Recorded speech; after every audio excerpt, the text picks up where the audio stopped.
How's it going, everybody? I'm Mecca here, and I want to take some time to talk about how to make your first $1,000 with Kindle publishing in 2018.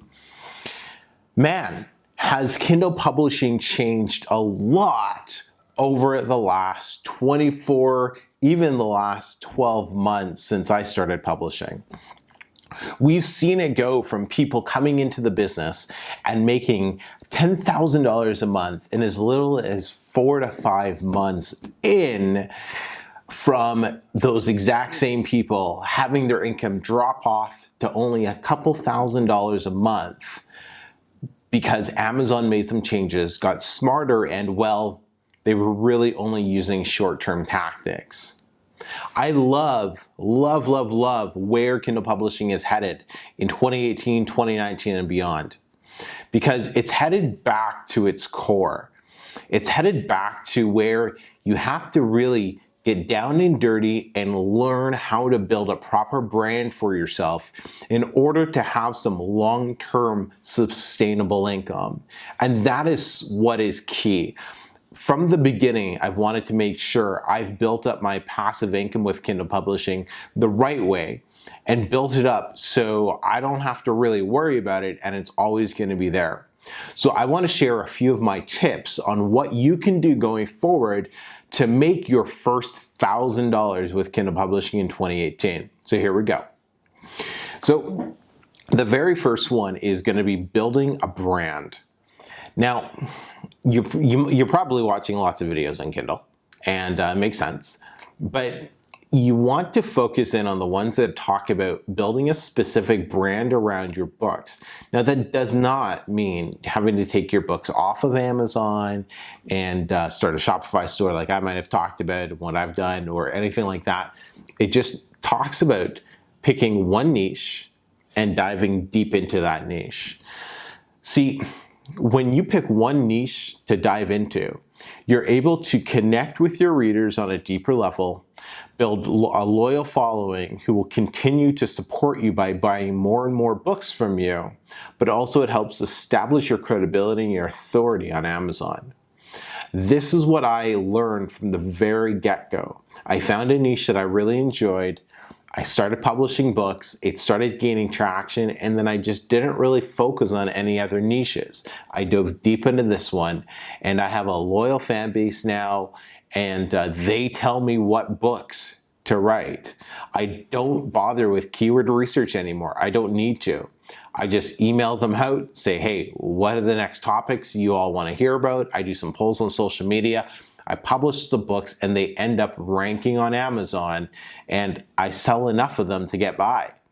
And you can only do that when you've established a brand and established an authority. When you type in my keywords, 70% of the first page results are all my books. 70% are all my books. 80% of the top 5 are mine. That is a brand. That is a brand. So doing that, it really helps your book stand out and tells Amazon that you're serious. And in turn, it looks like, nobody can prove it for sure, but it looks like they do end up favoring you, and just keep pushing your books to the front of the page, so to speak. The second thing is building an email list. Now, if you are not building an email list, why? You got to build an email list. You have to build an email list. You have to. If you want to be in this business, no, not even if you want to be in this business, if you want to have an income longer than 6 months in this business, you have to have an email list. This is something that's free, it's something that's simple, and it's something that's 110% necessary in this day and age. Building an email list allows you to connect with your readers, get ideas for new books, sell more books. Right? I'm filming this on the Black Friday, Cyber Monday weekend. It's been sending out multiple emails to my list. Buy my books here, buy them here. Even if you make sales on Amazon by dropping your price, and promote that to your people. Let them know where to buy your books. You can only do that if you're building an email list. An email list, it is one of the most It's probably the most essential tool you can have when you're making any sort of money online. So all serious internet marketers talk about building an email list, right? There's that saying, the money's in the list. They say that because it's true. If you want to be serious about Kindle publishing, you have to make sure you're building an email list from day one. One of the things I always preach to my students is, before you launch your book, make sure your entire email list sequence is set up. You don't want to miss out on one subscriber. That's how important it is. All right, the third thing, more of a mindset, but it's understand you're in it for the long game. You're in it for the long game. The money won't come quick, most likely. Now, there are some people who really make their first 1,000 within their first 30, 60, or 90 days. Now, rare cases, right? Myself, it took me, if I can remember, it took me about 4 months or so, I think, 4 or 5 months. I can't remember the exact thing. But I've had many students who hit that much faster. I've also had students who took, 7, 8 months to figure it out, to making their first $1,000, to having their first $1,000 month. But have that long-term mentality that you're not looking for the get-rich-quick thing. You're looking for something that you're going to be able to build up the right way. It will take a bit of time and effort. But once it's built up, you don't have to worry about it. And it comes in every single month like clockwork. I just noticed you can't see my hand. Every single month like clockwork. And that is so key, but you have to have the right mentality, and that's the long-term thinking, that you're in this for the long. When I say long-term, do I mean like 2, 3, 4 years? No. I mean, like, commit to it for at least a year. Commit to it for a year to actually figure it out and get it going, so you can see the potential that Kindle publishing has. Be aware of upfront costs. That's the next thing, right? Hey, if you're going the route that I went and you're going to outsource everything, there's the costs that are associated with that, right? A book is going to run you anywhere from $200 to $300, right? Then, if you're going to spend any money on ads, you don't have to by any means, but it does help make life a little easier. There's going to be some upfront ad costs. But just understand that it's a business. Money goes out and goes out and goes out before it comes in.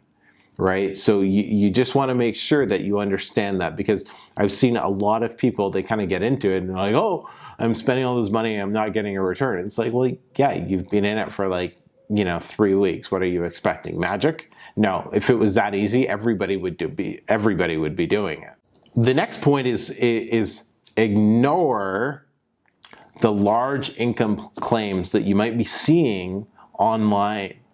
So much has changed, like I talked about in the beginning. So much has changed in the industry that going after a $10,000 month with Kindle publishing, it's not the same anymore. That has changed. That was 2, 3 years ago. It was so much easier to do that using certain loopholes and black hat methods and things like that.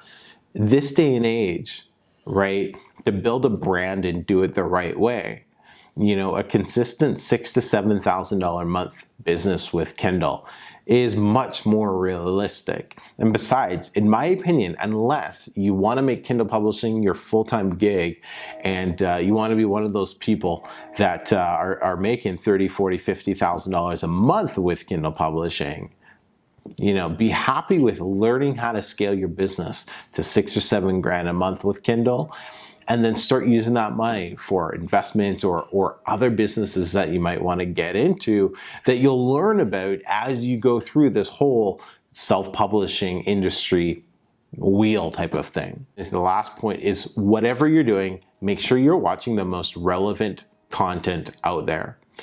There's so much content on YouTube that is no longer relevant in this day and age, and is no longer relevant for one main reason. Most of the people ended up moving on to something else.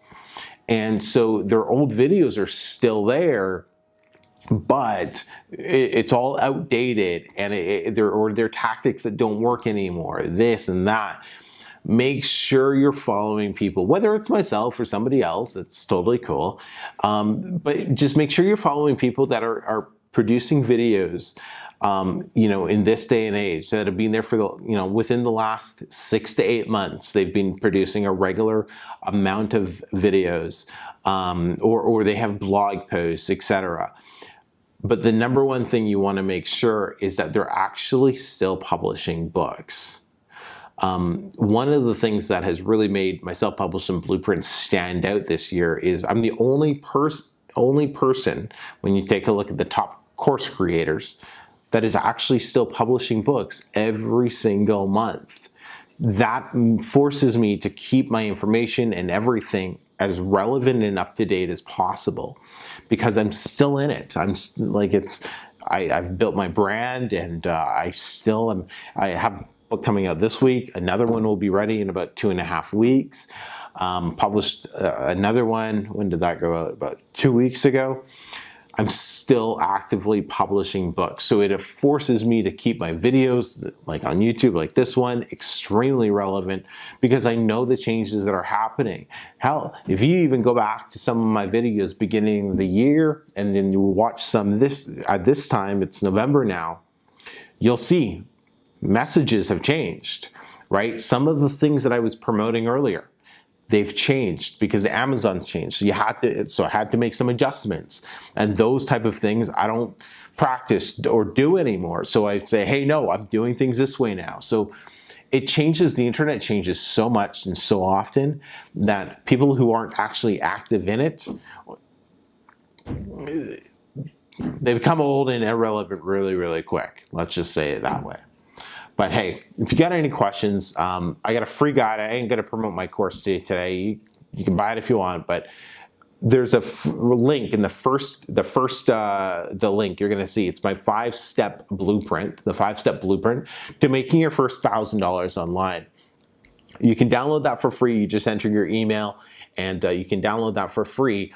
And this will really walk you through in a bit more detail and exactly what are some of the mechanical, technical things that you need to do to make your first $1,000 online. I'm going to be following up with the second part to this video that's going to dive into some more technical aspects. But right now, I just wanted to take some time for this video to kind of give you a more overview of what it's going to take to make your first $1,000 month with Kindle publishing in 2018. Hey, as always, everybody, I'm Emeka. If you liked what you saw, please consider subscribing and hit the bell so you get notifications whenever I do a live stream with Q&A. Until next time.